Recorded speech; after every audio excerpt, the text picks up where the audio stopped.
Ce que je vous propose, c'est que je fasse quand même un petit débat qui ira, je pense, très très très très vite. C'est un débat que j'ai envie de faire depuis un certain temps. Je sais que les gars, vous avez eu des vies, plusieurs vies dans votre vie, parce que vous êtes des gens qui aimaient voyager, qui aimaient bourlinguer un petit peu. Et il y a un sujet qui m'est venu en tête. Je sais que là, on a un petit melting pot de plein de gens différents, mais on a tous vécu au moins un moment une fois à la campagne et à un moment donné une fois à la ville. Et on a tous reçu des expériences à la fois positives et négatives en fonction des personnes qui y sont présentes. Et du coup, j'aurais voulu avoir un petit peu votre point de vue sur l'idée de ce que vous préférez, la vie rurale ou finalement la vie urbaine. Je sais qu'à l'heure actuelle, attends, on va faire un petit topo. À l'heure actuelle, Sébastien, tu vis à la campagne, on est d'accord? Alors, en ce qui me concerne, je viens de la campagne. Je vis actuellement pour mon travail dans une petite ville. T'as déménagé en ville? C'est Dijon. Et là, t'es à Dijon du coup en ce moment alors? Je me rends régulièrement dans une grande, même très grande ville qui est Bruxelles. Ah putain, je savais pas que t'étais retourné à Dijon. Et bah du coup, tu seras l'exemple du citadin. En fait, je suis le seul campagnard parce que toi, Jules, t'es retourné à Chambéry. Ouais, enfin après, il y a quand même différence entre petite ville et grande ville aussi. Ah bah tiens, ça, on pourra en parler effectivement. Et bah du coup, Maxime, t'as quelque chose à nous dire là-dessus puisque t'as l'air chaud bouillant à ce niveau-là. Vas-y, si t'as envie de parler. Je sais que t'as pas forcément, t'as vécu à la campagne quand t'étais jeune, t'en as pas forcément une très bonne expérience, je crois. Alors moi je sais que du coup j'habite à Lyon, mais effectivement j'ai vécu jusqu'à 14 ans au fin fond du trou du cul des Ardennes. Côté de Charleville-Mézières. Un petit village de quoi, les 800 habitants à tout péter qui s'appelait Vrigne-aux-Bois, juste à côté de Charleville-Mézières évidemment. Bah c'est vrai que bah moi j'aime beaucoup Lyon. Après c'est pas tellement que je suis plus ville que campagne. C'est juste qu'il y a beaucoup de commodités en ville qui m'arrangent beaucoup. Ça veut dire t'as plein d'endroits où sortir. C'est très facile de se déplacer quand t'as pas le permis, parce que j'ai pas le permis du coup, parce que j'ai jamais eu besoin finalement de le passer, ce qui serait totalement impossible à la campagne évidemment. Oui. Donc après la campagne, moi j'aime pas spécialement les bestioles. J'aime pas spécialement être isolé non plus. Donc si tu veux, moi ça concorde forcément avec la manière dont je vis ma vie. Moi j'aime bien être proche des choses, j'aime bien avoir la fibre, j'aime bien avoir plein de magasins même si j'y vais jamais. Donc globalement, c'est ça le truc. Moi je suis vraiment très citadin dans ce que je fais, mais pas citadin. Oui, on va se faire un petit brunch, ça va être trop bien. T'inquiète pas, je connais un nouveau bar trop bien. La bière est à seulement 12 euros. La caricature du Parisien, quoi, en somme. Voilà. Globalement, Paris, par exemple, j'y ai jamais vécu, mais le peu de fois où j'y ai été, j'ai pas du tout aimé parce que bah il y a beaucoup trop de monde. Je sais que Lyon, justement, c'est une ville que j'aime parce qu'on a l'impression quand même c'est une ville à taille humaine, mais je déteste les foules. Du coup, bon, Maxime, on a ton point de vue sur ce qui est l'idée de vivre dans une ville à taille humaine, que tu préfères la fibre, tout ça, mais que t'es pas non plus le bobo parisien de base.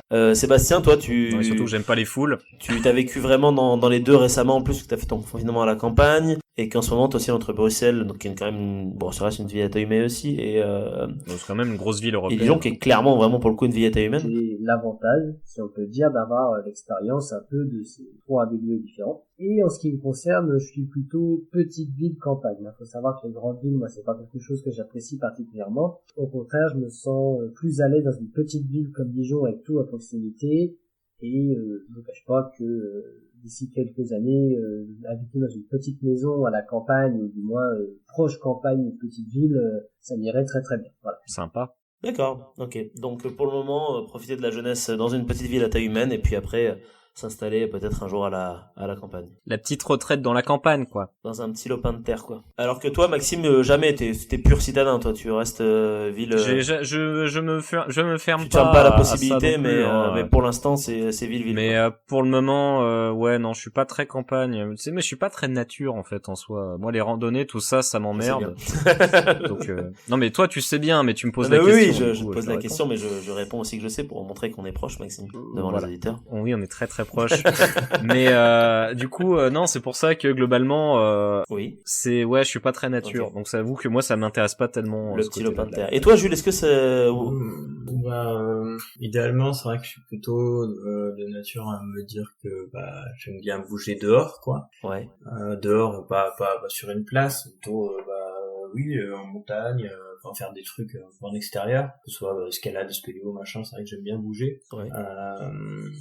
Après, du coup, je vois le fait de vivre en ville, pour l'instant, à mon échelle, à mon âge aussi, avec ma situation, je fais des études ou machin, comme un moment où t'es bien obligé de, parce que c'est là qu'en fait, une ville, c'est un pôle d'attractivité, c'est pas pour rien qu'il y a plein de gens, c'est qu'il y a plein de choses qui s'y trouvent que là, en fait. Donc bon, Mais après, oui, idéalement, c'est sûr que me retrouver un peu plus excentré en campagne et tout, ça pourrait être cool. Alors après, il y a deux problèmes à ça, c'est que déjà, tu peux te retrouver distant de tous tes potes pour court, ou du lieu de vie. Enfin, je veux dire, c'est con, mais quand tu rentres de ton boulot, il est 20h, tu bouffes et tout, t'as fait 20 minutes de route pour arriver là où t'es, parce que qui dit campagne dit bagnole aujourd'hui, t'as pas forcément la motive après de reprendre ta bagnole pour repartir en ville, pour aller boire un verre, un seul, parce qu'après tu reprends la route. Enfin bon, c'est con, mais ça casse ça aussi, tu t'excentres aussi socialement, quoi. Oui. Si t'as pas tous tes potes dans le même village où t'es, ça devient donc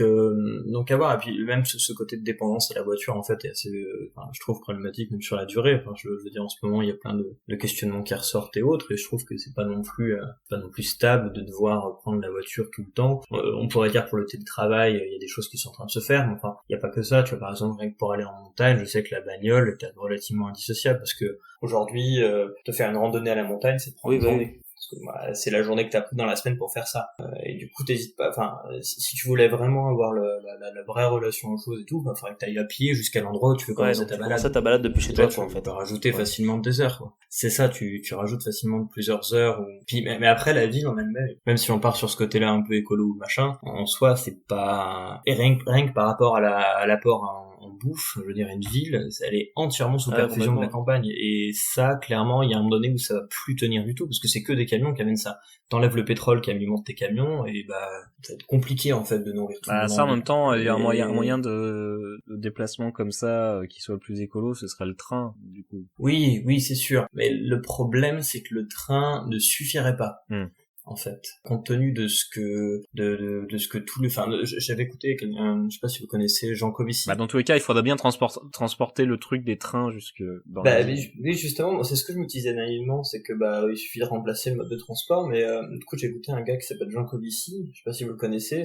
Du tout. Enfin, c'est quelqu'un qui est extrêmement précis sur tout ce qui est énergie, sur la transition énergétique, ce qu'on aimerait appeler la transition énergétique. Ouais. Putain, ce gars-là te sort des chiffres, te sort des trucs où tu dis ah ouais non mais c'est, et notamment par rapport à ça, il dit oui, les villes comme on les connaît aujourd'hui sont vouées à disparaître totalement, parce que même si je remplace le mode de transport, ça veut dire qu'en fait tu peux pas acheminer autant que ce qu'elle demande. Ouais, d'accord. Puisqu'elle demande de plus en plus, en fait, ça ne marche pas. Il y a qu'une seule manière, de façon de faire, c'est de diminuer le niveau de vie par 4, quoi. Il y a pas d'autre moyen, en fait. Ouais.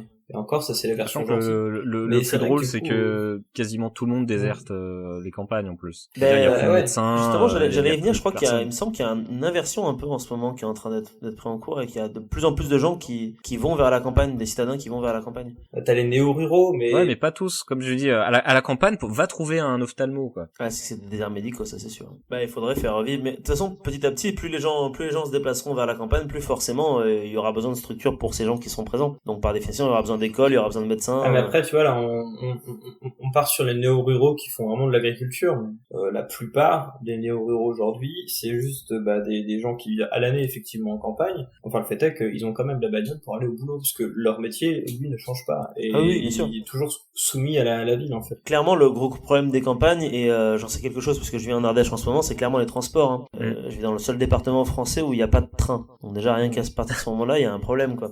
Mais en même temps, en ville aussi, il y a un vrai problème, parce que pour avoir vécu également aussi en ville, les transports en commun deviennent de plus en plus chers, alors qu'à l'inverse, ils devraient devenir de moins en moins chers, si tu veux que les gens se dépassent moins avec leur caisse. Après, moi je fais parler de la ville que je connais, Lyon, c'est de plus en plus cher. Il y a de plus en plus de gadgets inutiles dans les trams, ça te donne l'horoscope le matin, t'as des informations sur la ville de Lyon, mais j'ai envie de dire que je m'en bats les couilles en fait. Ça, je veux bien l'avoir en moins, par contre je veux bien que le billet il coûte 1,40€ et plus 1,90€, quoi. Clairement, il y a un souci à ce niveau-là, c'est-à-dire que faudrait que les villes, comme les campagnes, s'adaptent pour que les gens n'aient plus à prendre leur voiture. Mais après, c'est vrai que c'est un autre débat, c'est le débat on part sur le débat de l'écologie pour le coup, qui est quand même extrêmement intéressant. Mais du coup, je pense qu'on va s'arrêter là pour que Jules puisse faire sa chronique. Pour retenir un peu ce que vous venez de dire, en gros, toi Maxime, t'es plutôt pro ville, pas non plus ville giga, mais bonne ville quand même. Sébastien, t'es plutôt ville à l'heure actuelle, ville de taille humaine, tranquille, et peut-être dans le futur un peu campagne. Et toi Jules, pareil, plutôt ville pour le moment, mais en même temps t'aimes bien les activités extérieures. En même temps, vu ton travail, c'est aussi très normal. Voilà, est-ce que j'ai bien résumé un peu vos points de vue respectifs? Oui. Nice, ok. Si vous souhaitez également participer à notre petite causerie, rien ne vous empêche de le faire dans les commentaires de cette vidéo, tout en restant bien évidemment évidemment courtois les uns avec les autres. Et si vous souhaitez découvrir d'autres sujets, il ne vous reste plus qu'à vagabonder un petit peu partout sur cette chaîne, parce qu'on y parle un petit peu de tout et surtout un petit peu de rien. N'hésitez pas non plus à vous abonner à la chaîne, à mettre un petit pouce bleu et à nous suivre sur les différents réseaux sociaux. Merci à vous et à très bientôt.